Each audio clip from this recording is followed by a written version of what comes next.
I'm a little afraid to ask how this film came to you, but tell us anyway.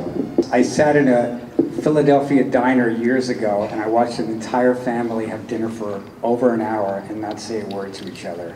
The daughter looked like she wanted to stab her father. It haunted me, and years later I just kept thinking about it. I go, what was that about?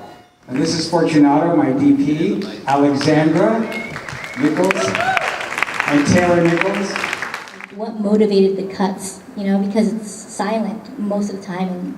My original intention was that this movie was going to have no music whatsoever, and I always give filmmakers, an editor, free reign to go wherever they wanted with this film.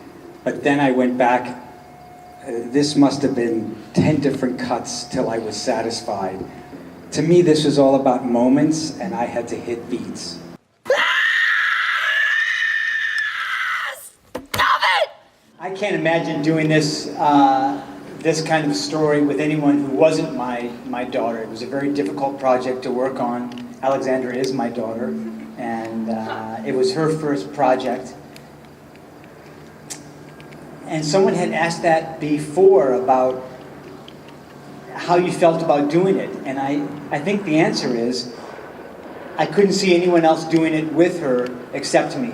I don't know how she feels about that. I guess I'll let you answer that. But that's how I felt about it. I couldn't see anyone else doing this role with her except me. Well, I would agree with that.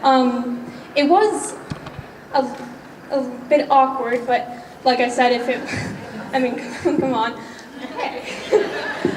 But I think that it's such a prevalent matter that we don't really see, that we don't really want to acknowledge that. You know, it's if there was a topic that's so taboo as this is, I'm glad that I did it. So. It was kind of creepy. I mean, it was subtly done, and it seemed like. I don't think the father's creepy at all. Amen. I wanted to be as subtle as possible, probably even more subtle than you saw. And I, believe it or not, I've had people see the film and say to me, what's this film about? It's unsettling, it's uncomfortable. But when you're talking about the chicken with the sound design, again, the sound designer, Nathan, who's not here tonight, I said, I want to be as subtle as possible, but show me what. I let every person who worked on the film decide, even Fortunato as a DP, I said, do what you feel, but this is what I'm looking for. But the sound design, again, I let the sound guy do it, and then I went, I love it.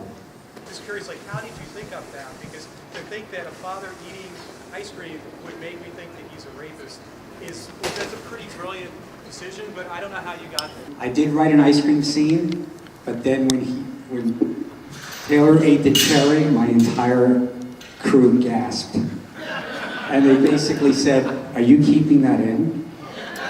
And I said, I have to think about it. But he did it naturally. I don't think he was thinking some subliminal. But I wanted him to share dessert. It was time for dessert. I wanted to show an entire meal. And again, that's why I want to thank my actors. My actors, I gave them certain things to deal with, but I let them do what they wanted. I let them do their thing, and then if I didn't like it, I would say something. But pretty much, which I feel every film that I have made is the actors I cast it correctly, so the actors did what I wanted to, and then with minor adjustments.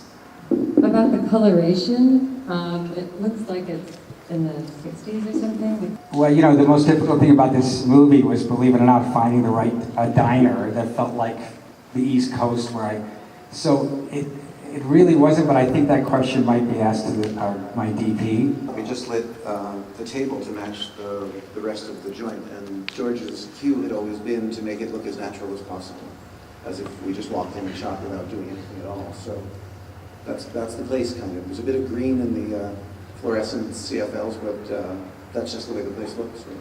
For the mother to be in that situation, I felt like that was very tense and awkward. What was your process? Well, when I read the script, I thought of it as survival. That was, how can I survive in this situation? And at the very end, I don't know if it showed or not, but there was a moment where I took a deep sigh. Things like wrapping up the bread to take home with me and cleaning the table and escaping into my other world was how I survived. Just tell us what's next, and then we'll move on. Basically, I'm reading about 3 scripts a week to find the right script to make a feature. So I'm doing a lot of reading.